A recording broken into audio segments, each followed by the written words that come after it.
Buenos días, buenas tardes y buenas noches, depende de dónde estén.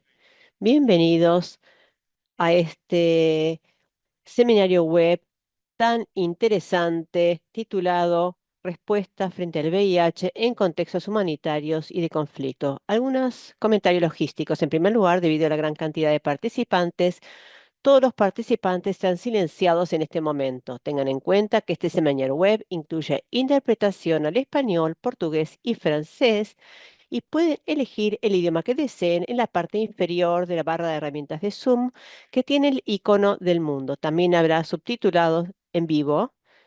Tengan esto tengan en cuenta que están siendo generados por la inteligencia artificial. Tenemos tiempo pensado para preguntas y respuestas después de las presentaciones. Por favor, escriban sus preguntas para los disertantes en el espacio para preguntas y respuestas en cualquier momento. Si su pregunta es para un disertante en particular, por favor, indiquen su nombre al escribir la pregunta. Tengan en cuenta que hay un símbolo del pulgar para arriba cuando alguien hace una pregunta. Si usted tiene una pregunta parecida, es importante que hagan clic en ese emoticón del pulgar para arriba para indicar que la pregunta es importante. Si tiene algún problema en el espacio para chat de Zoom, pueden escribirlo. Y también puede escribir su nombre y el país del que proviene. Nos encanta ver cómo interactúan en el chat. Ahora me voy a presentar. Yo soy Kenneth Ngure de la Facultad de Salud Pública de Nairobi, Kenia, y soy el presidente electo actual de la Sociedad Internacional de SIDA. El objetivo de este seminario es explorar algunas cuestiones críticas en la respuesta frente al VIH en contextos humanitarios y de conflicto, extraer las mejores prácticas, las lecciones aprendidas y ver cómo las podemos aplicar en otros contextos. Cubrimos la importancia de los servicios interfronterizos para poblaciones desplazadas y la forma de adaptar servicios para llegar a los más vulnerables. Sabemos que hoy es un día difícil, tenemos el fin de la asistencia proporcionada por el Departamento de Estados Unidos. Hemos estado dando la voz de alarma y la IAS está movilizando a los científicos, a quienes crean políticas y a los líderes comunitarios para que se tomen medidas urgentes. Sabemos que la crisis en la asistencia externa a Estados Unidos ha generado un caos en los servicios que reciben fondos de PEPFAR. El desmantelamiento de estos programas y el congelamiento de la asistencia financiera ha hecho que muchos servicios de VIH no puedan continuar y eso hace que los servicios sean inefectivos. Millones de personas afectadas por VIH aún no están pudiendo acceder a servicios críticos de prevención y de atención de la salud. Les pedimos a quienes crean políticas que actúen ahora y trabajen con las comunidades afectadas para restaurar los servicios de VIH antes de que se ocasionen daños. Hay distintos seminarios web, distintos grupos de trabajo que están hablando acerca de este congelamiento de fondos por parte de Estados Unidos y compartiremos más información en el chat. Si bien este no es el tema principal del seminario web de hoy, en la IAS apoyamos a todas las personas afectadas por el VIH y todos los que se ven afectados por esta situación. Los disertantes de hoy van a hablar acerca de cómo se han visto afectados sus servicios. Ahora vamos a pasar a la introducción. Hoy tenemos un panel de excelentes disertantes. Tenemos al doctor Pasi Joseph de Haití, la doctora Nesrin Risk de Líbano, el doctor Francesco Segala, que está basado en Mozambique, y la doctora Tetiana Deshko de Ucrania. Como pueden imaginarse, 90 minutos es muy poco tiempo. No vamos a poder cubrir todas las emergencias humanitarias, las crisis climáticas y los conflictos de todo el mundo, pero quisiéramos reconocer el hecho de que hay 300 millones de personas que en este momento necesitan ayuda humanitaria, de acuerdo con los datos de la OCH.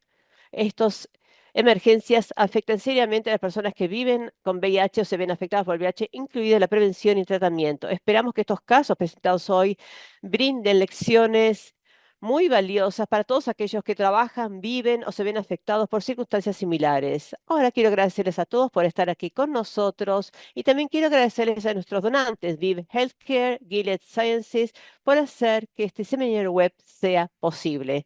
Ahora voy a presentar al primer orador, el doctor Patrice Joseph, que es médico clínico e investigador senior de Gesquio en Port-au-Prince, Haití.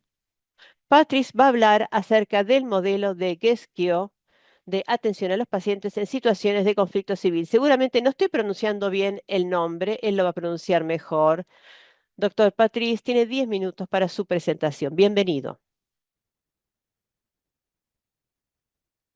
Saludo desde Port-au-Prince, Haití. Yo soy Patrice Joseph y soy el responsable del programa de VIH, SIDA y tuberculosis en el Centro Questio. El objetivo de esta charla es presentar nuestro modelo de atención de pacientes durante una situación de conflicto civil y disturbios civiles en Haití. Voy a cubrir los siguientes temas en mi presentación. Questio es una ONG de Haití creada en 1982. Tenemos dos centros en Port-au-Prince, 13 hospitales colaborativos y 10 centros comunitarios. Trabajamos en alianza con el Ministerio de Salud, con universidades locales tales como Quisqueya y con colaboradores internacionales como Bill Cornell University en Nueva York y algunas universidades importantes en Lyon y el Boston Analysis Group. Recibimos apoyo continuo del NIH desde 1983 y también del Fogarty International Center. Todos los programas de VIH reciben el apoyo del Fondo Mundial y del CDC PEPFAR. Gesquio ha recibido el estatus de servicio de utilidad pública por parte del gobierno de Haití. Nuestro abordaje es un abordaje de salud global y nosotros creamos también una unidad cardiovascular, dado que las enfermedades cardiovasculares son la principal causa de muerte en Haití. El VIH ya no es la causa principal. Desde el 2021 creamos 10 centros comunitarios debido a la mayor inseguridad en la capital, Port-au-Prince. Esta diapositiva muestra que Haití ha influido sobre la esclavitud y la ha abolido. Actualmente Haití es un estado fallido. Tuvimos 30 años de dictadura, tenemos huracanes, una mala gobernanza, una élite irresponsable y una sociedad civil indiferente, además de aumento de violencia de pandillas y una crisis humanitaria. Nuestra población supera los 11 millones de habitantes y la mitad experimenta inseguridad alimentaria. La economía es una catástrofe.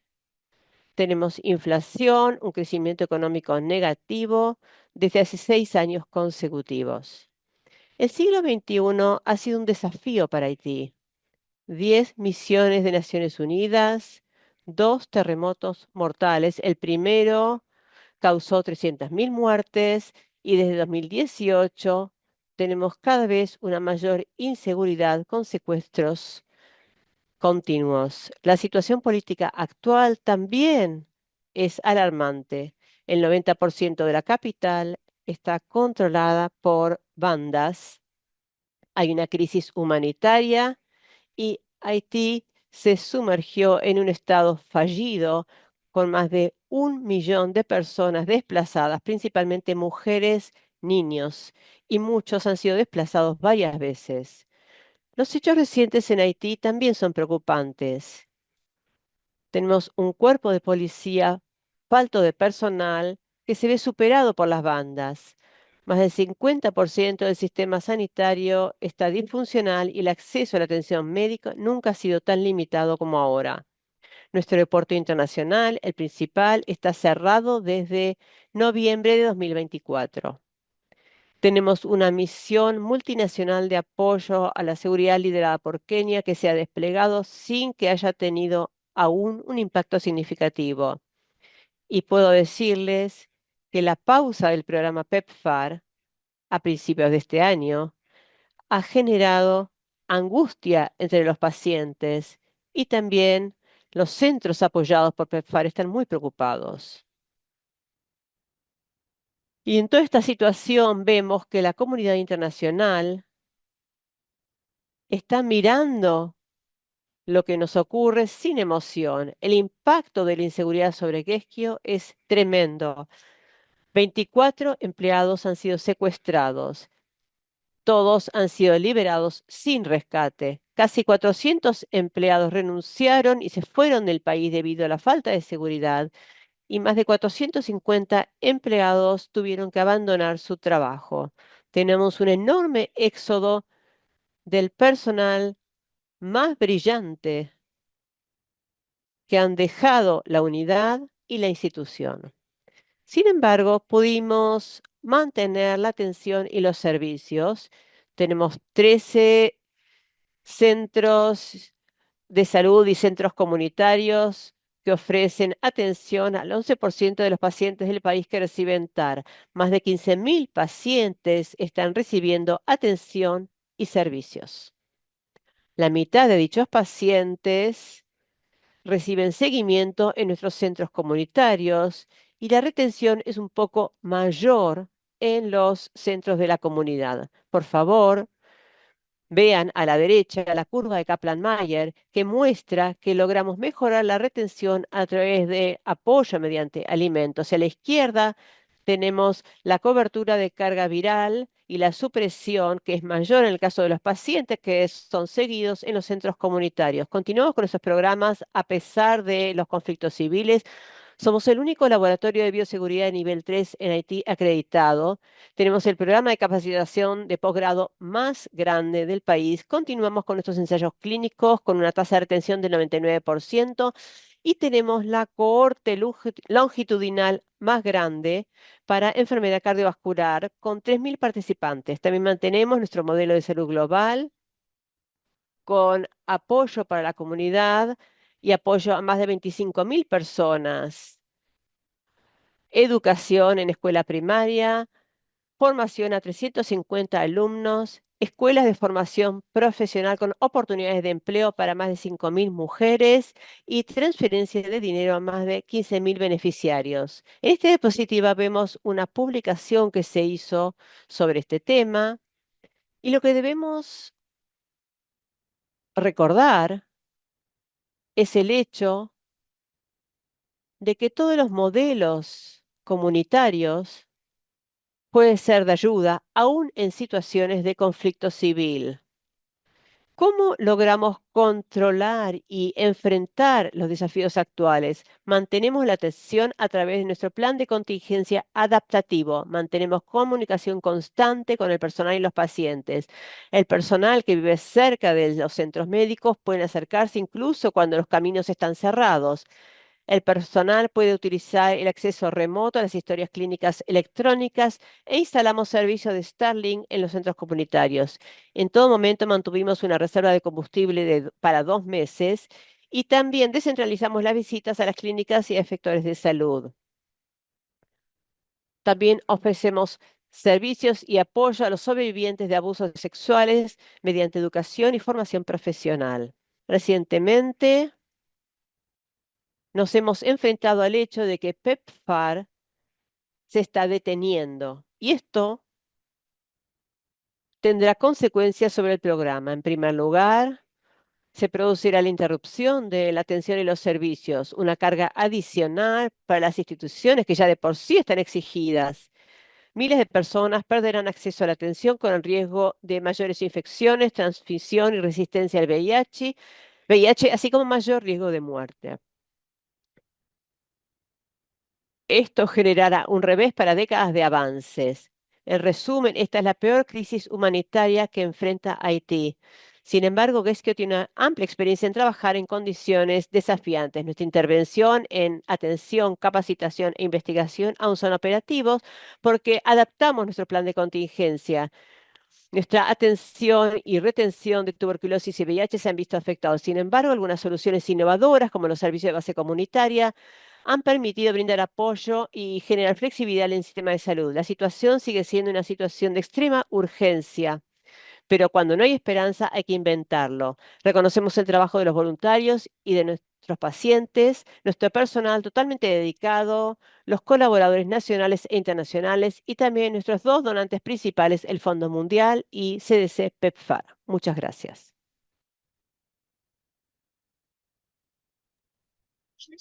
Muchas gracias, doctor Patrice. Joseph, este es un claro ejemplo de resiliencia y cómo un modelo comunitario de atención de los pacientes puede brindar apoyo durante conflictos civiles.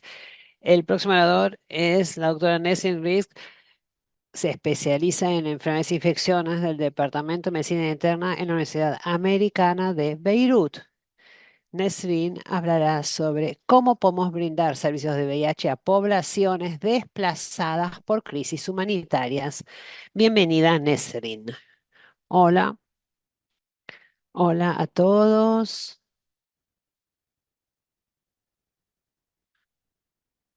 Voy a compartir mi pantalla.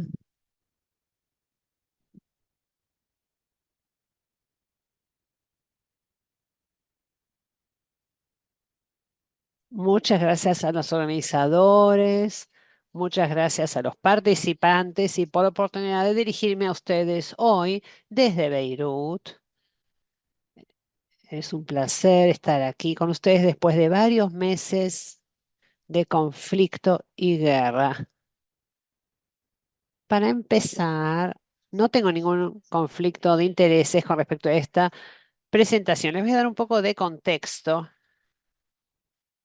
sobre la crisis humanitaria, sh- ya sean causadas por guerras, desastres naturales o inestabilidad. Todas estas crisis tienen un impacto importante en los sistemas de salud y yo lo he visto directamente en mi país a lo largo de los últimos años, especialmente como prestadora de atención a pacientes con VIH.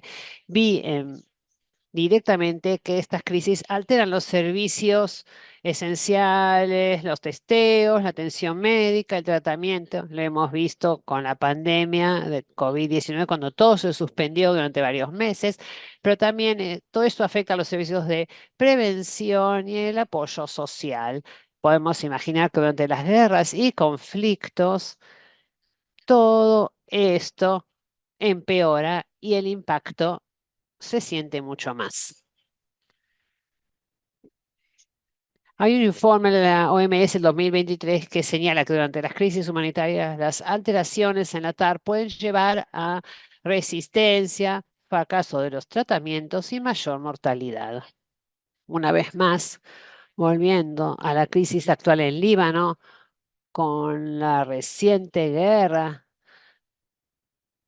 que vimos en septiembre del 2024 como prestadora de servicios de salud, vi cómo esto afecta al sistema de salud, especialmente la infraestructura y también a los millones de personas desplazadas, el impacto que esto tiene en los servicios de atención primaria y también cómo la inestabilidad económica puede afectar nuestros esfuerzos.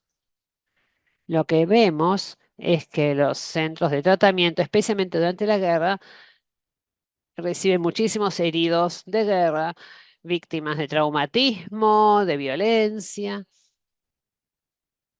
y con esta situación sobrecogedora, bueno, esto afecta claramente los servicios de atención primaria, por ejemplo, la atención del VIH, ya sea la distribución de medicación u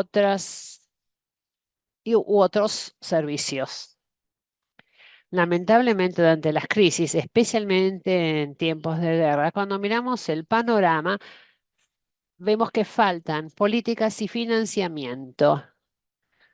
Muchos de estos conflictos armados se localizan en general en países de ingresos bajos y medios que no tienen planes de respuesta de emergencia para personas que viven con VIH ante estas crisis. Y en estas épocas los gobiernos priorizan los servicios de emergencia, los traumatismos y el tratamiento de las enfermedades crónicas toma un segundo lugar. En Líbano vimos esto, dependemos mucho del financiamiento externo, USAID, PEPFAR, ONU-SIDA, después voy a hablar de esto. Todos estamos aquí en situaciones similares y lo que esto representa en cuanto a la reducción de fondos para servicios esenciales, especialmente en tratamientos antirretrovirales, y el hecho de que esta falta de políticas y financiamiento van a verse, van a aumentar aún más durante el conflicto y especialmente si se interrumpe el financiamiento externo, lo que estamos viendo en la actualidad. Ya mencioné el impacto sobre los servicios de salud, especialmente los centros de tratamiento de VIH fueron cerrados por situaciones de peligro físico para los trabajadores de la salud y porque, como vimos durante el COVID,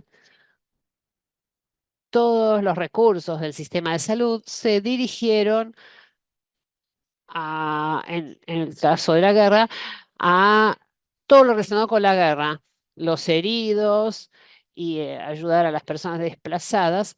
Y esto dejaba de lado o se dejaron de prestar servicios en los centros de tratamiento de VIH cuya capacidad de trabajo se vio limitada. También mencioné el desplazamiento y el estigma.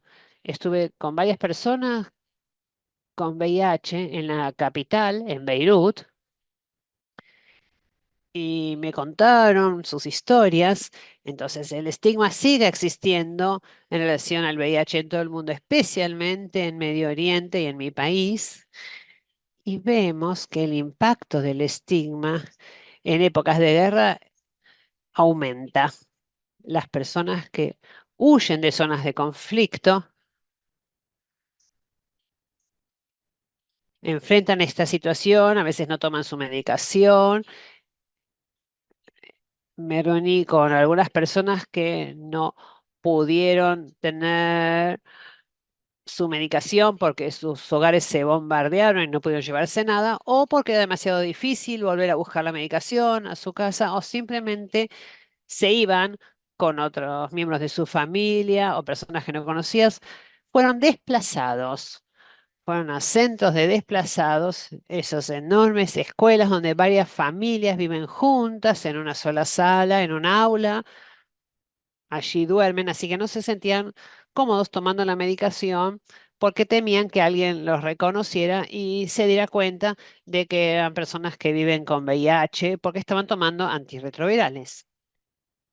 Este es un aspecto del estigma que se intensifica cuando hay personas desplazadas. Otro tema es, bueno, que a veces llegan a una gran ciudad, no saben cuáles son los servicios que existen, a pesar de que hay bombardeos diarios en Beirut, pero los grandes centros seguían operando. Era bastante seguro estar cerca de los centros de salud más importantes.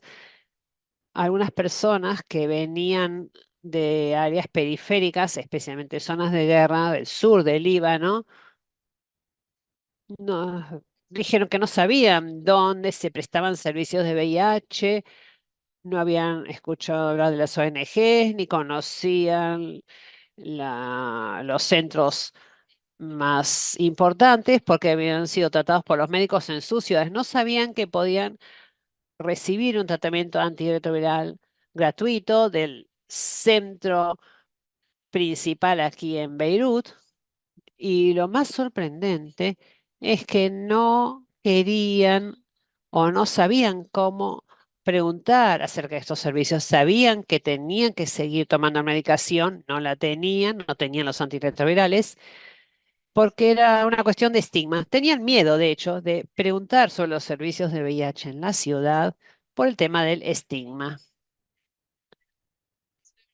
Y creo que esta es una cuestión clave. Esperamos que las guerras y los conflictos se terminen en todo el mundo, pero creo que de aquí a futuro es muy importante incluir en el kit, del cual voy a hablar en unos minutos, cuando hablamos de personas desplazadas, especialmente para las personas desplazadas que viven con VIH, para que sepan a dónde ir y qué van a recibir. Estoy segura de que lo mismo pasó en Ucrania y en otros países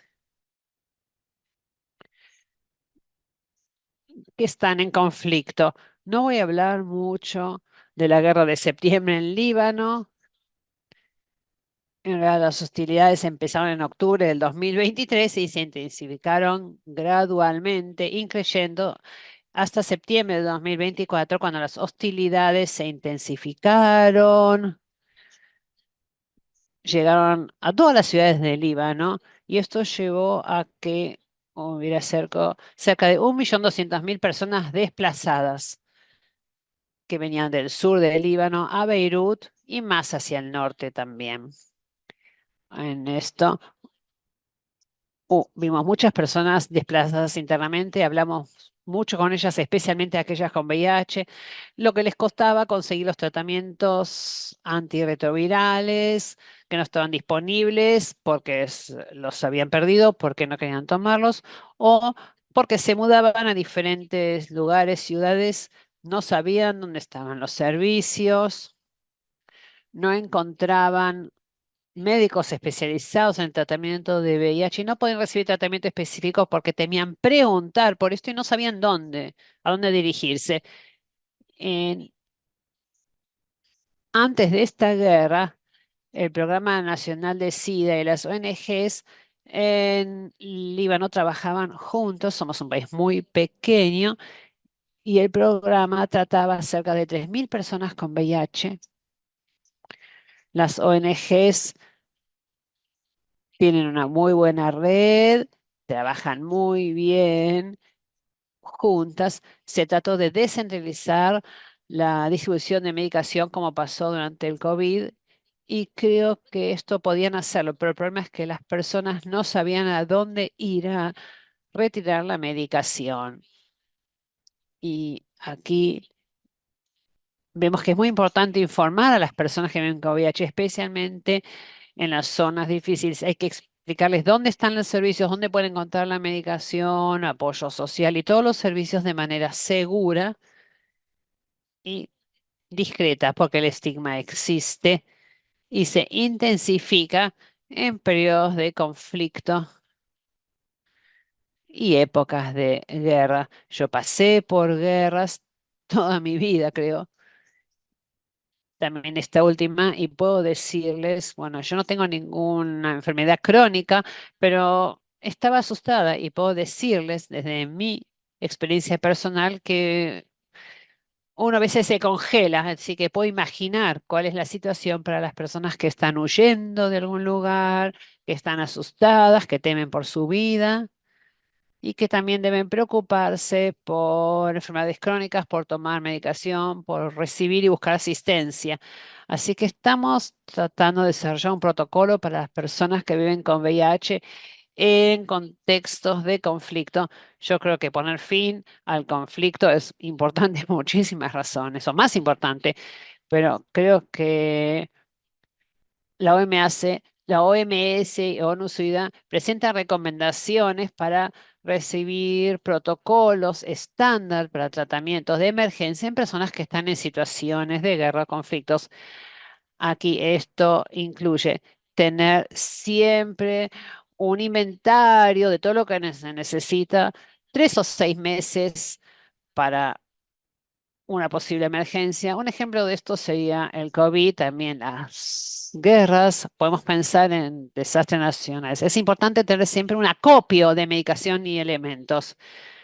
También es importante contar con modelos de tratamiento o de atención descentralizados, donde las ciudades o los países puedan verse a veces divididos. Entonces, trasladarse de un lugar a otro es difícil. Entonces, es importante contar con modelos descentralizados. Distribuir las tareas. Esto es un proyecto de largo plazo. Cada vez se deben incluir más especialistas en tratamientos de atención primaria, médicos, enfermeros, etcétera. Y también se trata de utilizar herramientas digitales. Y creo que Ucrania tiene un ejemplo de un modelo exitoso en este aspecto.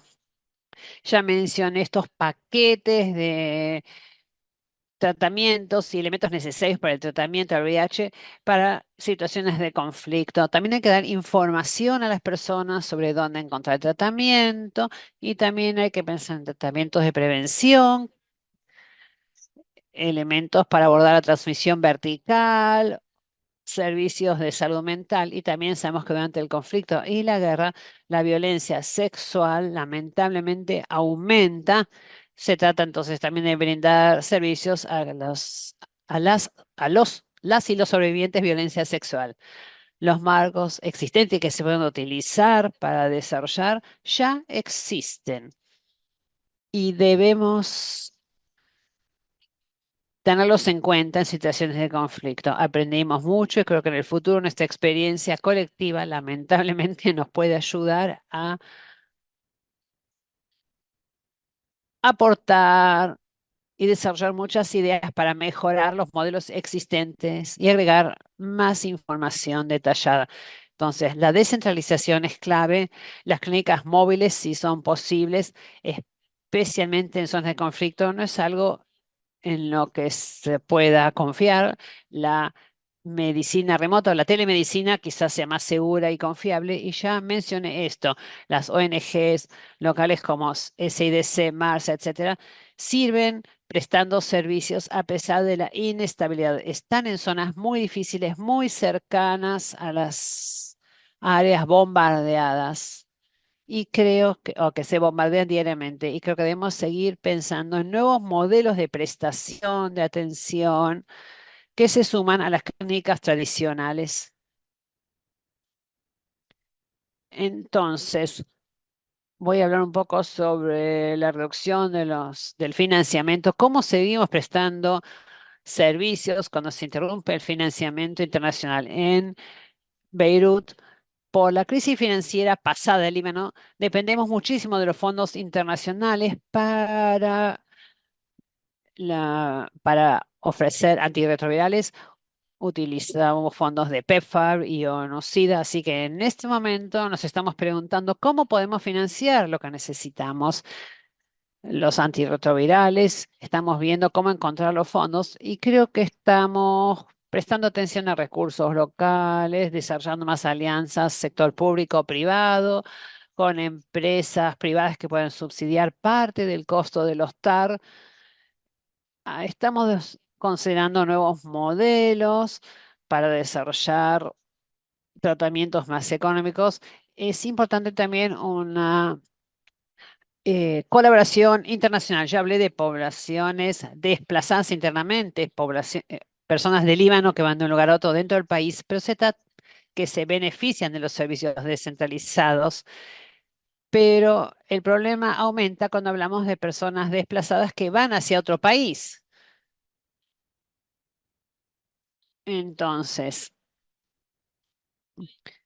también debemos diversificar las fuentes de financiamiento, debemos prestar atención a donantes regionales, internos, y tenemos que ver si se pueden producir a nivel local los TAR.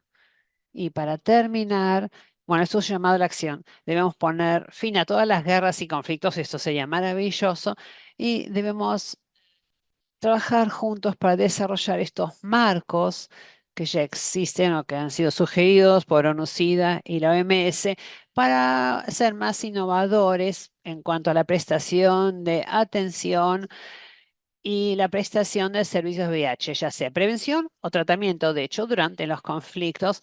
Y se trata de priorizar el- la atención del VIH durante las crisis humanitarias y conflictos para evitar la aparición de resistencia, el aumento de las tasas de transmisión, etcétera. Aquí me detengo y le doy nuevamente la palabra al organizador. Muchas gracias por su atención. Muchas gracias, Nesrin. Este fue otro muy buen ejemplo de resiliencia. Hemos aprendido muchas lecciones del Líbano. Ahora quisiera invitar al siguiente disertante, el doctor Francesco Segala, que es un médico especialista en enfermedades infecciosas y trabaja en la ONG italiana conocida Doctors with llamada Doctors with Africa QAM. El doctor Francesco va a hablar acerca del impacto de los servicios de VIH en emergencias, adaptando los programas para llegar a poblaciones vulnerables en zonas afectadas por conflictos y crisis naturales. Todas estas presentaciones están siendo traducidas en forma simultánea, por lo tanto quisiera pedirles a los oradores que por favor hablen lentamente para permitir la correcta interpretación. Gracias.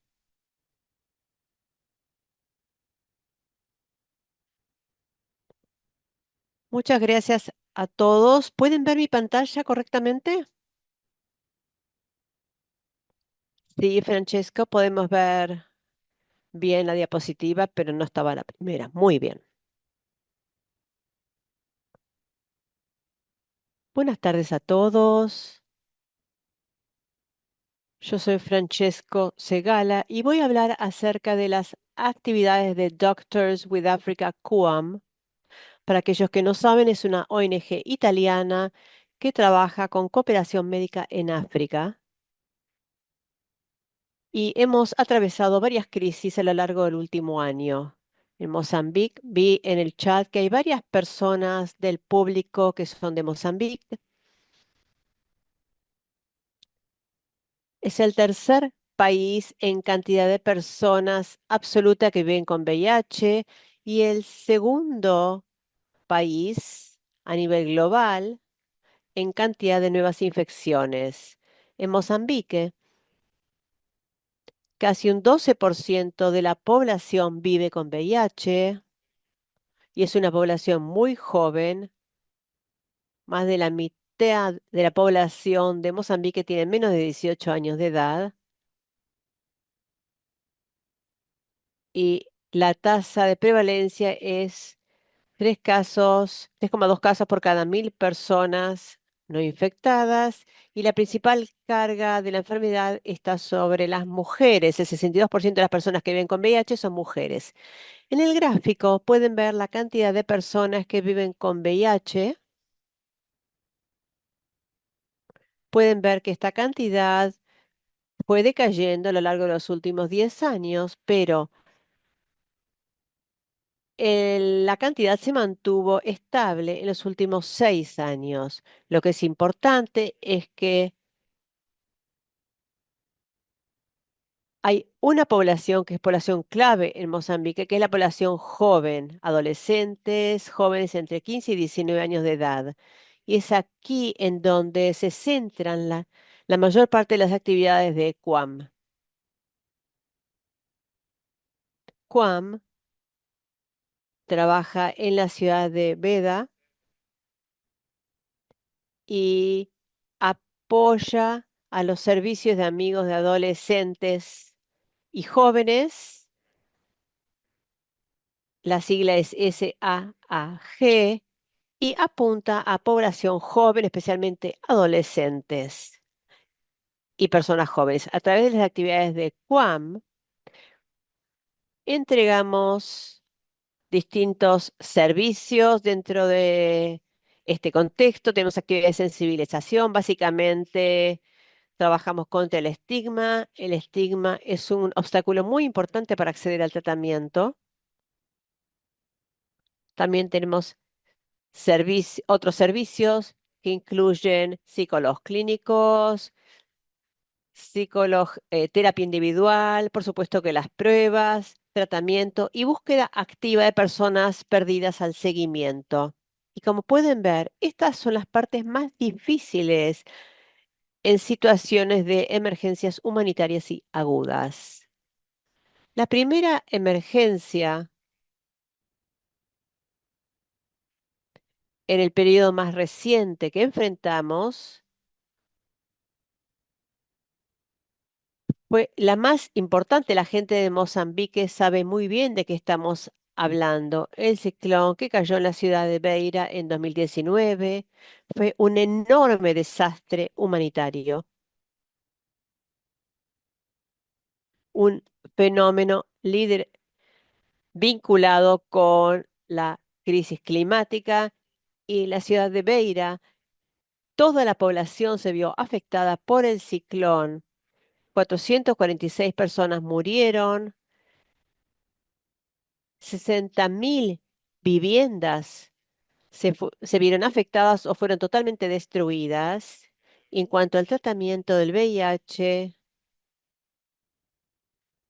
todas las estrategias de recopilación de datos y todos los registros se perdieron completamente. La respuesta de QAM en esta situación consistió en suspender temporariamente el tratamiento del VIH y formar a los trabajadores y a los miembros de la comunidad para volcarnos a las necesidades humanitarias más urgentes. Eso significó que poco después del huracán nos centramos en la prevención de enfermedades transmitidas por el agua, especialmente el cólera, que es la enfermedad más sensible, la enfermedad infecciosa más sensible en estos casos. Y por lo tanto, los servicios por VIH se interrumpieron temporariamente, pero se restauraron de forma eficaz unos meses después, una vez que esta crisis humanitaria mejoró un poco. Y este es un ejemplo de cómo invertir en trabajadores de la comunidad, en salud de la comunidad, que es lo que QAM hace en todos los países africanos, en todas las áreas en las que trabaja. Esto ha demostrado ser sumamente útil y también en materia de resiliencia cuando se trata de situaciones y desastres climáticos como este.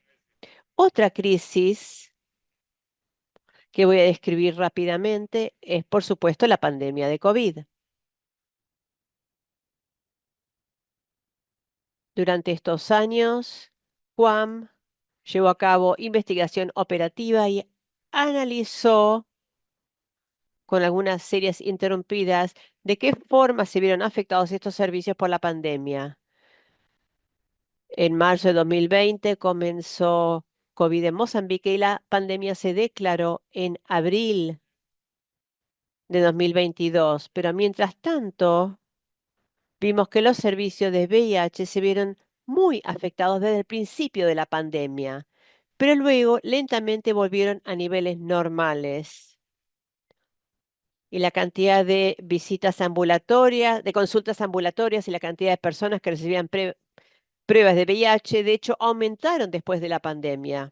En este caso, exploramos también la investigación operativa, que es la base de las actividades de QAM. También exploramos cuáles eran las barreras y los facilitadores para acceder a la atención del VIH. Y en el contexto de COVID, también llevamos a cabo estudios para ver cuáles eran los obstáculos en materia de distancia física para acceder al tratamiento, estigma y también temor a contagiarse de COVID.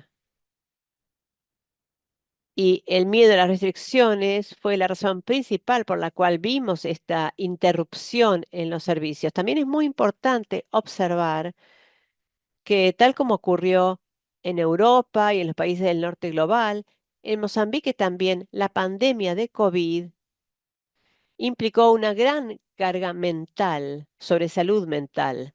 Y en este entorno sabemos que las personas con VIH son especialmente frágiles frente a estos problemas de salud debido a la presión del estigma.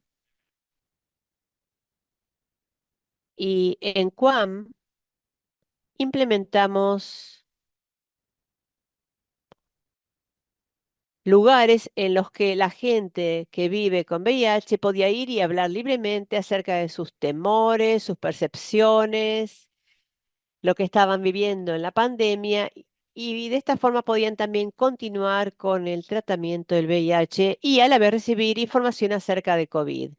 Y quisiera referirme brevemente también a la crisis más reciente, que es algo muy distinto de un desastre natural o una pandemia, pero de todas formas tiene un impacto muy importante en Mozambique, debido a la epidemiología del VIH y debido a que la atención del VIH depende mucho de la ayuda exterior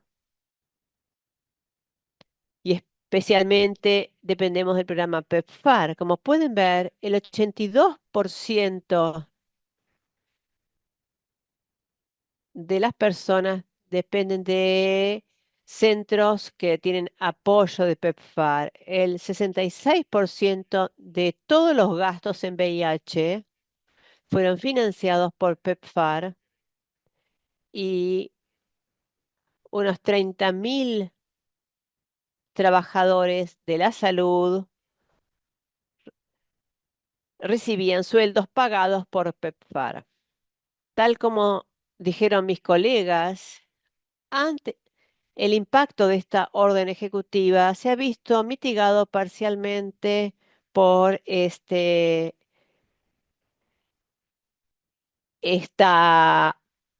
pausa temporaria, pero de todas formas estamos hablando con aliados locales y con otras ONGs en el campo del VIH, pero de todas formas hay muchos enfermeros y profesionales que no volvieron a trabajar. Aquellos que se dedicaban a recopilar datos vinieron a trabajar, pero no todos volvieron a trabajar, perdón, y la situación va a crear grandes interrupciones en la compra de reactivos y de medicación, lo único que cubre este waiver en la situación actual. Pero la alteración más importante, la interrupción más importante ha sido la que impactó en los trabajadores de la comunidad, los activistas en Mozambique, desempeñan un papel muy importante para garantizar que las personas que se pierden el seguimiento vuelvan. Y en este caso, la respuesta de QAM y de otras ONGs es quizás la respuesta opuesta a la que describimos en la época del ciclón, porque parte de los trabajadores de QAM que estaban dedicados a otros proyectos ahora pasaron a trabajar activamente con aquellas personas perdidas al seguimiento para recuperarlas, porque este es un tema muy preocupante, podría incluso ser contraproducente si se entrega la medicación y se pierden las personas al seguimiento, quizás dejan de tomar la medicación y esto podría conducir a una pérdida de confianza en las instituciones y también podría conducir a un aumento en la resistencia. Bueno, este es el fin de mi presentación. Espero poder responder sus preguntas en caso de que las tengas y una vez más, muchas gracias por invitarnos a este seminario web. Muchas gracias, Francesco. Definitivamente hay preguntas para usted, preguntas que leeremos después de la próxima presentación. La próxima disertante es Tetiana Deshko, directora de programas internacionales en la Alianza para la Salud Pública en Ucrania. Tetiana va a hablar acerca de las lecciones aprendidas en la respuesta al VIH en situaciones de conflicto y de crisis humanitaria. Le doy la palabra, Tetiana. Muchas gracias. Hace 3 años atrás, Rusia inició una guerra contra mi país y esto creó una tragedia humana inimaginable. Desde que Ucrania se independizó, la mitad de su población solamente vive en Ucrania. El 20% del territorio está ocupado por Rusia. Uno de cada 10 centros de atención médica ha sido destruido por la guerra o misiles rusos. Y también tuvimos la migración más importante en Ucrania. Son 6 millones de personas desplazadas internamente y 8 millones de personas dejaron el país. En este contexto, había temores de que hubiera brotes de nuevos casos, muchísimos nuevos casos de VIH, pero esto no sucedió y podemos decir que la epidemia del VIH en Ucrania está controlada. En el contexto de niveles similares de pruebas de VIH por cada 100 o 100.000 habitantes, vemos menos casos de VIH, básicamente porque hay menos pobladores, pero si consideramos cada 100.000 casos, también encontramos menos primoinfecciones. Podemos decir que la epidemia de VIH está controlada. La próxima diapositiva. ¿Cómo se hizo posible esto en un contexto tan difícil? Bueno, en primer lugar, por los increíbles esfuerzos por mantener y en realidad aumentar la respuesta al VIH, los programas que se dedican a esto. El nivel de testeo se mantuvo alto e incluso pudimos prestar servicios para buscar más personas con VIH. Hemos estado utilizando las redes sociales. Quiero saludar a algunos de los participantes que participaron en nuestro seminario. También estamos utilizando inteligencia artificial para aumentar la cantidad de casos de VIH detectados. Así hemos detectado casi 15.000 nuevos casos de VIH durante la guerra y la mayoría pasaron a recibir tratamiento TAR. Ucrania ha estado aumentando sus servicios de PrEP para llegar a mayores cantidades de personas en poblaciones clave. La idea es expandir los programas PrEP en Ucrania durante la guerra. El 70% de los que iniciaron PrEP en Ucrania durante la guerra lo hicieron como parte de nuestros programas de APH. Y la respuesta para las poblaciones clave para el VIH, el trabajo con ellos se redujo un poco solamente en el primer año de la guerra, pero en realidad los servicios aumentaron en 2023 y 2024 y casi 300.000 personas que forman parte de poblaciones clave siguieron recibiendo servicios clave. Estamos hablando de personas transgénero y allí, por ejemplo, aumentó la prestación de servicios. Esto ayudó a mantener controlada la epidemia de VIH. Pero también se hicieron otras cosas que no habíamos hecho antes de la guerra, que nos ayudaron a ser eficientes respondiendo al VIH en Ucrania. Tenemos algunos ejemplos aquí.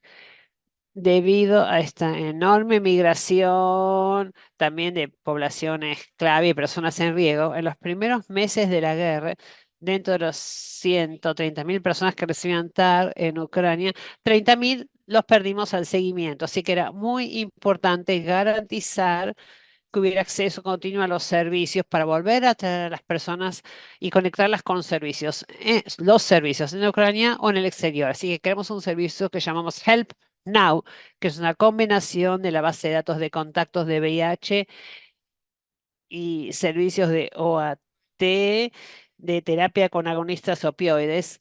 Y durante todo el día nos poníamos en contacto con personas que estaban fuera de sus hogares, los poníamos en contacto con servicios locales y conserjería. Y todo esto con consultas online.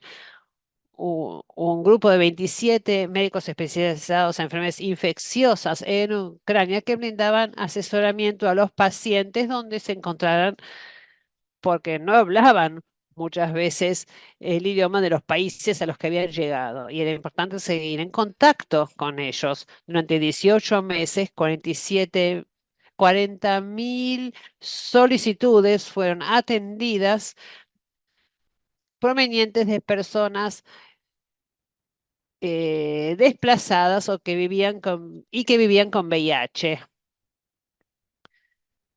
Desarrollamos un programa de servicios de telemedicina. Recibimos una licencia para prestar estos servicios. Empezamos a brindar cada vez más servicios en línea, también consultas médicas, reuniones con asistentes legales, trabajadores sociales, psicólogos. Cada vez más pasamos a trabajar con cajas de ayuda. Son cajas basadas en lo que nos piden las personas. Enviamos jeringas, alcohol, profilácticos, test de VIH, lo que fuera, equipos para el uso de drogas. Así que enviamos estas cajas por correo a las personas que los solicitan. Y la demanda de por estos servicios realmente ha aumentado en el grupo, especialmente entre los jóvenes con los que trabajamos. Estamos prestando este servicio que es muy requerido. También estamos automatizando cada vez más nuestros servicios de consultas. La idea es desarrollar un trabajador social virtual que podría trabajar de manera independientemente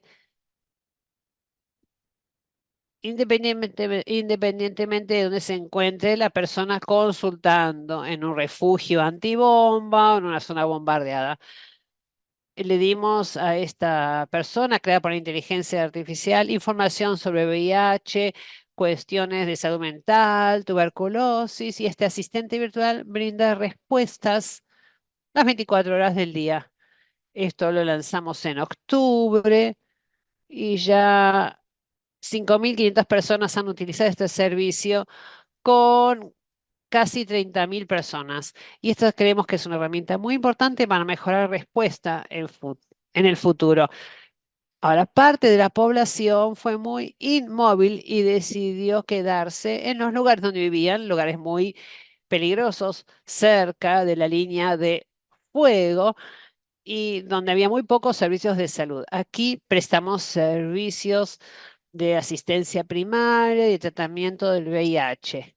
En estos contextos, donde las personas están cerca del frente de batalla, la infraestructura de salud no existe porque fue bombardeada, los médicos abandonaron la zona y la población está librada a sus propios medios. Así que en estos lugares llegamos con una flota de clínicas móviles. A partir de diciembre de 2022 hemos brindado tratamiento, atención integrada de VIH, servicios de tuberculosis, ITS, haciendo tamizaje y diagnóstico, brindando tratamientos. También se hicieron algunas ecografías. Y también esta semana empezamos a brindar servicios ginecológicos. Tenemos 40 clínicas móviles operando en Ucrania, cerca de la línea de fuego. Durante estos 2 años llevaron a cabo casi 500 misiones, llegando a 20.000 personas en 321 lugares de difícil acceso. Esto ha sido muy importante, llegar a estos pacientes, y la población está muy agradecida, a pesar de que muchas veces son personas mayores. En algunas comunidades las personas decidieron no irse, aún con niños muy pequeños, así que en estos casos era muy importante brindarles los servicios necesarios. Pero por supuesto, en una situación de conflicto surgen nuevos grupos y también vemos cada vez más personas con discapacidad que tienen necesidades especiales que deben ser tenidas en cuenta. Personas que usan sillas de ruedas. Hay que brindarles entonces opciones inclusivas y también hay que tener en cuenta todas sus necesidades de la vida diaria. En algunos casos donde la población fue reubicada, era necesario crear refugios, no solamente como parte de la oferta nacional de refugios para personas desplazadas, pero también refugios especiales para los grupos de LGBT o para usuarios de drogas que no son fácilmente aceptados o integrados en otros refugios. Hemos creado 26 refugios durante los primeros 2 años de guerra. Cuando las personas están en conflicto y cuando dicen necesitamos alimentos o necesitamos esto o lo otro, o necesitamos profilácticos, no les damos solamente lo que necesitan. Así que trabajamos con otros organismos humanitarios o donantes para darles una mayor cantidad de servicios humanitarios en estos grupos. Hemos llegado a ellos con drones, también les brindamos otros servicios de relocalización, por ejemplo, les ayudamos a encontrar lo que necesitan en los nuevos lugares, creamos comedores comunitarios, los apoyamos para enfrentar los desafíos diarios que surgen durante épocas de guerra. Y en algunos de los lugares el flujo de personas que necesitaban apoyo realmente era muy alto. Vemos muchas personas solicitando PrEP en alguna región de Ucrania, donde la población aumentó 6 veces en los primeros meses de la guerra. Era muy importante mantener el flujo de pacientes y poder trabajar con los médicos necesarios o trabajadores sociales. Así que quisiera decir que los tratamientos de acción prolongada han sido muy importantes para Ucrania. Recibimos donaciones de CAP, de acción prolongada. Lo entregó PEPFAR y 100 pacientes ya recibieron dos dosis de una inyección de cabotegravir de acción prolongada. Y esto ha demostrado ser algo muy eficiente porque reduce la carga de trabajo para el personal médico, pero también, bueno, los pacientes no tienen que recibir un tratamiento diario ni tomar comprimidos en forma diaria. Y ahora quisiera decir algunas cosas sin diapositivas. Podemos dejar de compartir las diapositivas. Hablando sobre la investigación en épocas de guerra, hemos estado llevado a cabo investigaciones de forma continua. Los primeros meses evaluamos cuáles eran las prioridades de servicios para las poblaciones claves. Y el testeo de VIH fue uno de los servicios más importantes antes de la guerra. Durante la guerra perdió prioridad y había otros servicios que fueron más importantes. Ahora estamos llevando a cabo investigaciones con varias universidades para ver cuáles son los cambios y las conductas de riesgo en poblaciones que emigraron en Ucrania. Estamos todavía recabando datos y analizándolos, pero estamos viendo que antes de ser incorporados al ejército, los hombres prestan menos atención a su salud y debemos desarrollar una intervención para abordar esto. Además, las mujeres desplazadas internamente, bueno, tienen ideación suicida y en general las mujeres no buscan ayuda para resolver esta cuestión, así que debemos trabajar más aquí.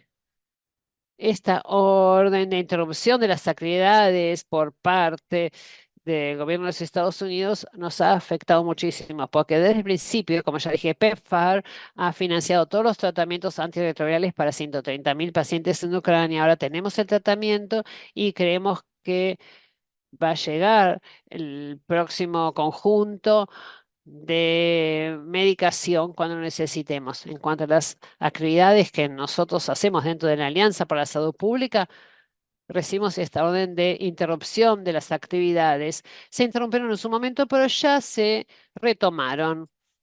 Estamos trabajando, tratando de detectar a nuevos pacientes VIH y queremos seguir con esto. Para terminar, quisiera decir 5 cosas. En nuestra situación, los centros móviles han sido muy importantes, especialmente para la prestación de servicios de atención primaria. Estamos hablando de las ambulancias.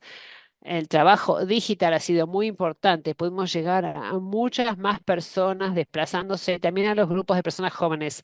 Los tratamientos de acción prolongada fueron muy importantes, así que su uso debe ampliarse. La salud mental es un desafío sumamente importante. Todavía estamos viendo cómo abordar esto correctamente. Y finalmente, pero muy importante, l- la implementación a nivel local es muy importante para poder responder rápidamente a las situaciones dinámicas. Quisiera reconocer los esfuerzos que han hecho los ucranianos y también muchos de ustedes que han apoyado nuestro trabajo y espero que se resuelva de manera justa la crisis que muchos de nosotros estamos enfrentando en este momento. Gracias. Muchas gracias, Tatiana, por compartir su excelente trabajo que está haciendo la Alianza por la Salud Pública, la APH, en Ucrania. Espero también que este conflicto se resuelva lo antes posible. Ahora quiero agradecer a los presentadores por haber compartido excelentes ejemplos de innovación en la prestación de servicios durante crisis humanitarias y conflictos. Ahora quisiera recordar a todos los participantes que si tienen alguna pregunta pueden enviarla en el casillero de preguntas y respuestas que aparece al pie de la pantalla. Ya recibimos algunas preguntas en el proceso de registro, pero la mayoría ya han sido respondidas por los presentadores. Todavía tenemos algunas preguntas, sin embargo, que quedan por responder. Recuerden también de no hablar demasiado rápido por la traducción simultánea. Ahora voy a empezar con la primera pregunta y la primera pregunta que puede ser respondida por todos los presentadores tiene que ver con UNSAID y con considerando lo que pasó, y esto ha impactado los servicios de SIDA, de tratamiento de VIH en muchos países, ¿qué estrategias podemos utilizar para garantizar el acceso sin interrupciones a TAR y otros servicios indispensables de VIH, especialmente en situaciones de crisis humanitarias y conflictos? Le voy a dar primero la palabra al doctor Patrice, que seguramente ya se pudo recuperar de su presentación, y vamos a seguir en ese orden. Muchas gracias por la pregunta. Creo que desde la perspectiva de Haití, esto es algo que estamos viendo cómo evoluciona. Debemos trabajar con, con diferentes asociaciones que trabajan en VIH, y quisiera subrayar que hemos podido sobrevivir a través del modelo de colaboración, no solamente con otros socios y aliados, sino también trabajando con la sociedad civil. Y puedo decirles que cuando se llegó la orden de interrumpir el trabajo, todas las asociaciones de VIH sí aceptaron seguir trabajando. Les voy a dar un ejemplo. Hay varios cientos de personas que no pudieron hacer un testeo de carga viral, y ayer recibí un informe de una asociación que está en forma voluntaria llamando a estos pacientes, viendo cómo están, invitándolos a venir a hacer el testeo. Debemos colaborar mejor entonces con la sociedad civil y lograr que la ciudadanía participe en estas iniciativas. Le doy la palabra. Muchas gracias. ¿Hay algún comentario adicional? Francesco, ¿quisiera agregar algo?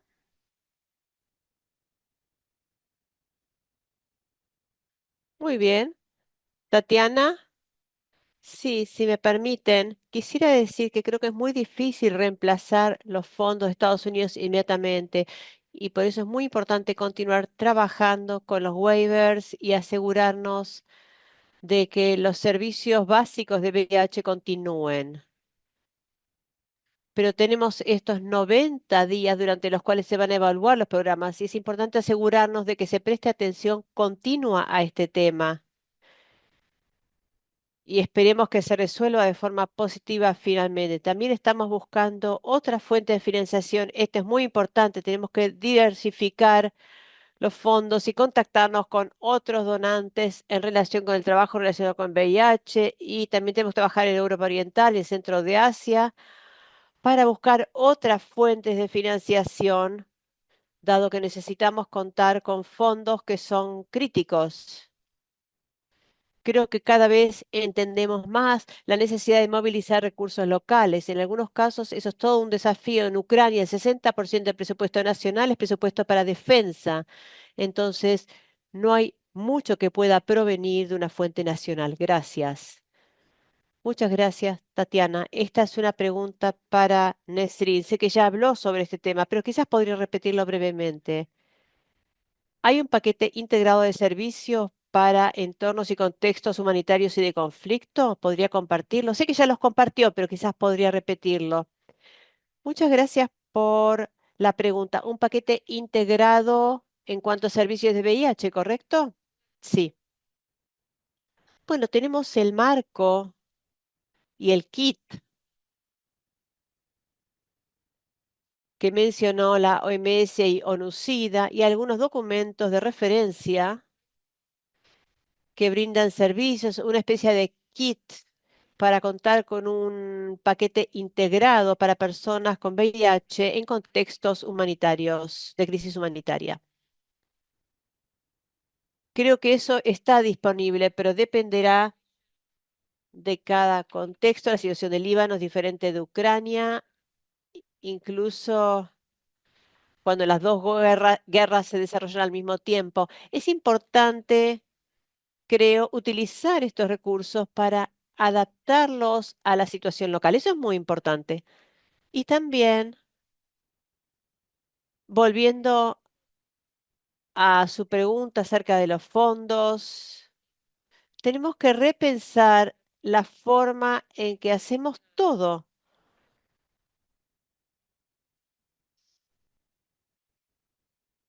y tenemos que seguir centrándonos en los servicios esenciales.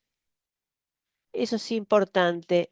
Y lo más importante es el suministro de la medicación antirretroviral. Podemos descentralizar, podemos utilizar los servicios de salud existentes para distribuir la medicación. Sabemos a partir de la experiencia en mi país que solo se hace una prueba de carga viral una vez por año y seguramente esta experiencia también es similar en otras partes del mundo. Podemos realmente limitarnos a lo más esencial para mantener todos los servicios. Y lo más importante, creo, es el tratamiento y encontrar formas creativas de distribuir la medicación de forma gratuita para las personas que viven con VIH, estén donde estén. Creo que esa es una prioridad, tal como vemos en otros lugares. Creo que también en Ucrania esto es importante. No hay búsquedas de casos. Perdón, no hay un crecimiento en la cantidad de casos nuevos y creo que eso se debe a que se mantiene el suministro de la medicación, ¿correcto? Gracias, muchísimas gracias. Creo que es una respuesta muy completa. Hay otra crisis humanitaria en la República del Congo. Hay, hay guerras continuas que exponen a jóvenes, hombres y mujeres a abuso sexual. ¿Qué podemos hacer para solucionar y para que lo que venimos ganando hasta ahora no se pierda?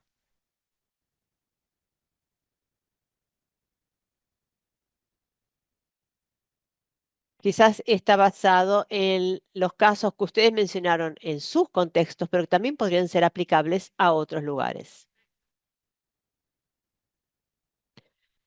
No sé si alguno de los otros disertantes quiere decir algo al respecto. La violencia sexual no es un tema en el que yo estuve involucrada personalmente, especialmente durante esta última guerra, pero me imagino que la integración de los servicios de ayuda sexual con los servicios de VIH es algo que hay que hacer de por sí por otras razones, más allá del conflicto, la guerra y los desastres. La integración es básica y contactarse, hacer un trabajo de difusión externa. Creo que una pregunta que tenía que ver con esto. Cada vez más tenemos que apoyarnos en los servicios de salud primaria, ya sean los proveedores o las estructuras de servicios existentes para brindar servicios de atención y prevención del VIH, además de atención de enfermedades de transmisión sexual. Para que todo no esté centralizado, el problema de estos servicios esenciales es la centralización. De esta forma, la gente que necesita servicios tiene que desplazarse grandes distancias o quizás se pierden porque no saben dónde están los proveedores de servicios de VIH o de enfermedades de servicios de VIH o de enfermedades infecciosas. Entonces creo que integrarlo es una buena solución. Podemos brindar apoyo mediante la telemedicina, eso lo hacen nuestros colegas y cada vez tenemos que apoyarnos más en la telemedicina, creo yo. Durante la guerra, uno no puede desplazarse, todo el mundo sabe eso. Muchísimas gracias. Francesco, ¿hay algo que quisiera agregar con respecto a lo que están haciendo en Mozambique?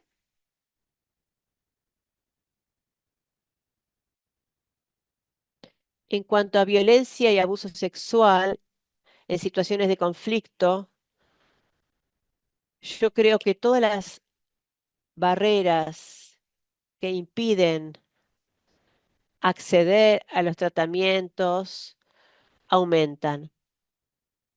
El nivel de vulnerabilidad aumenta muchísimo, por ejemplo.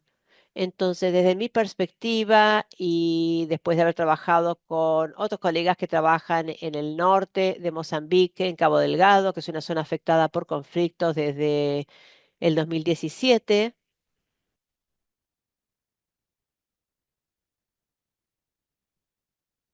por supuesto que la mejor solución sería poner fin al conflicto, porque especialmente en Congo, por lo que sé, la violencia sexual se utiliza como arma de guerra.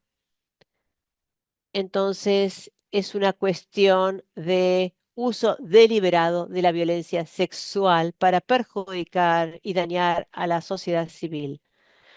Como médicos, como trabajadores humanitarios, lo que deberíamos hacer es actuar también en épocas de paz, en el tratamiento de rutina. Tenemos que trabajar para crear una cultura de hacer oír nuestras voces, de hablar, de una cultura de prevención para que las mujeres, los hombres, los sobrevivientes puedan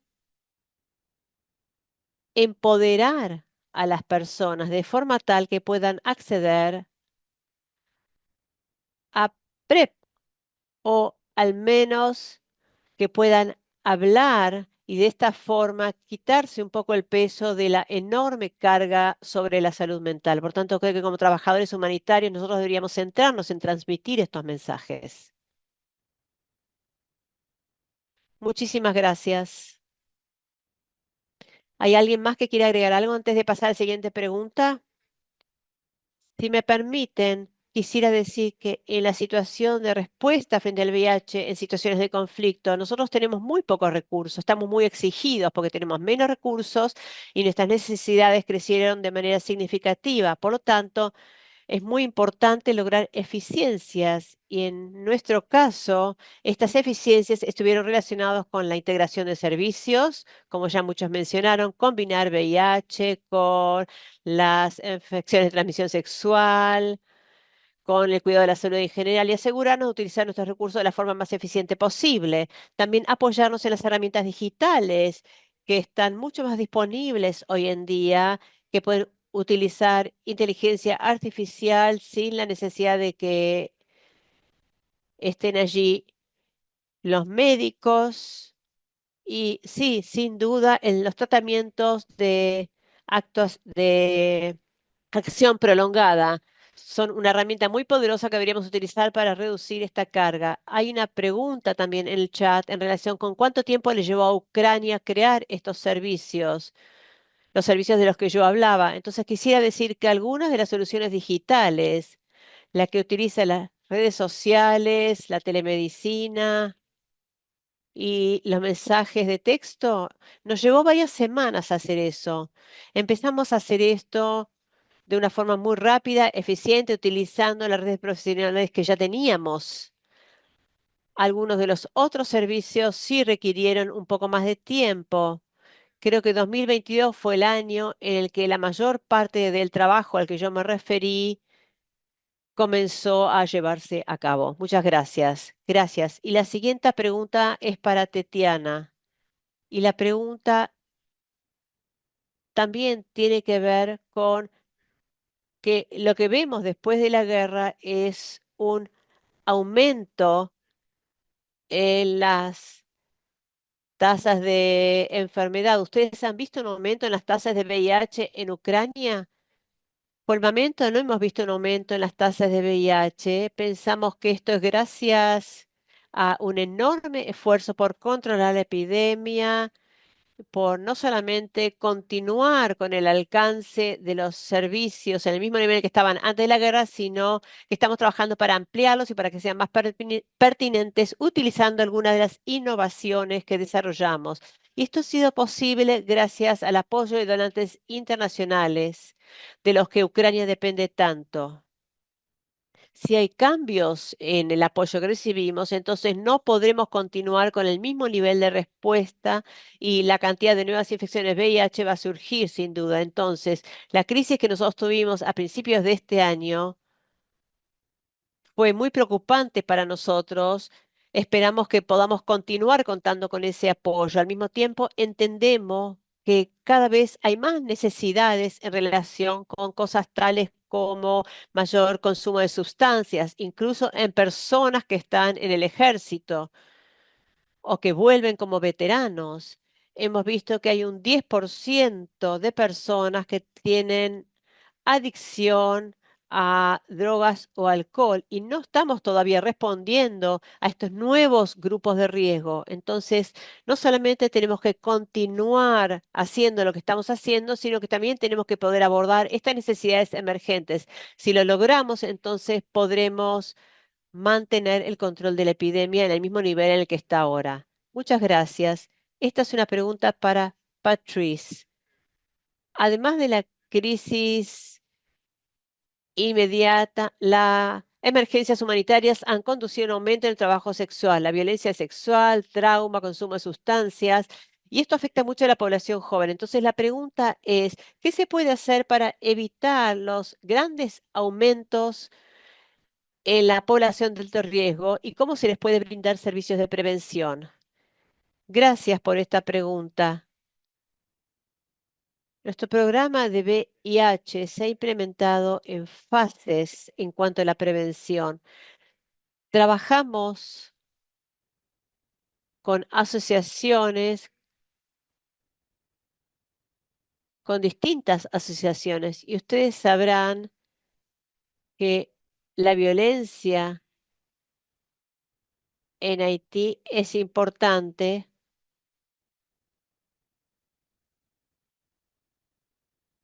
Antes estaba por encima del 7% y ahora está en un 1,9%. Entonces hubo alianzas entre el sector público y el sector privado para reducir la prevalencia del VIH en 2/3. Sin embargo, tenemos que trabajar más con las poblaciones clave, hombres que tienen sexo con hombres, trabajadores sexuales, y estamos trabajando con el ministro de Salud y con la Asociación de Pacientes para poder concentrarnos en los grupos de mayor riesgo. Hemos visto también un alto impacto sobre pacientes con tuberculosis, con VIH y también sobre adolescentes. Tenemos que centrarnos en estas poblaciones. Nos preocupa la menor cantidad de fondos que recibimos. Esta debería ser una oportunidad de trabajar en estrecho contacto entre todos nosotros y desarrollar un abordaje innovador para poder controlar el VIH en Haití. Muchas gracias. Estamos llegando al cierre de esta reunión y por lo tanto les voy a dar a cada uno de ustedes un minuto como máximo para que haga algunos comentarios de cierre. Podríamos empezar con Tatiana. Gracias. Hoy en día cada vez más hablamos de conflictos. Forma parte casi de nuestra rutina diana, rutina cotidiana, perdón. Hablamos de COVID, de desastres naturales y cada vez más hablamos más de guerras. Y creo que esperamos que se resuelvan de manera justa estos conflictos, pero también estamos demostrando resiliencia e innovación que nos permitirán ayudar a crear el sistema de salud del futuro, que debe ser aún más eficiente, debe generar mayores impactos y debe ser más resiliente. Así que estoy segura de que estos desafíos nos volverán más fuertes y nos harán ganar más en nuestros campos de batalla, tanto en el campo de batalla, en la guerra, como en la salud. Muchas gracias. Gracias, Muchas pasamos a gracias, Francisco. mu- muchas gracias. Pasamos a Francisco. Voy a aprovechar esta oportunidad para hablar sobre algo que me preocupa mucho y me afecta profundamente, porque yo creo que entre todas las crisis, la crisis climática es un multiplicador de amenazas. Así lo definió la así lo definieron las Naciones Unidas. Esta alteración de nuestro refugio biológico por el uso de combustibles fósiles Bueno, esto afecta a todas las demás crisis, porque la crisis ecológica que implica deforestación, urbanización, aumenta las pandemias, también tenemos inestabilidad política, se pierden recursos, aumentan las disparidades sociales, las tensiones sociales, esto lleva a conflictos, entonces creo que todo en el entorno humanitario, pero también en el área científica, entre las comunidades académicas, todos debemos reconsiderar la definición de crisis, porque ¿hacia qué nos dirigimos? Hacia un nuevo marco, un marco totalmente nuevo en el cual las crisis humanitarias serán cada vez más frecuentes. Así que creo realmente que esto debe ser una oportunidad para que todos nosotros, toda la comunidad de VIH, toda la comunidad que presta atención a pacientes con VIH, para volver a pensar en el financiamiento, en los fondos de financiamientos y pensar en estrategias para poder resolver las necesidades humanitarias que serán cada vez más importantes en los próximos años. Muchas gracias, Francesco Nesrin. Gracias. Creo que los puntos más importantes ya fueron mencionados. Estoy tratando, la idea es trabajar mejor, juntos,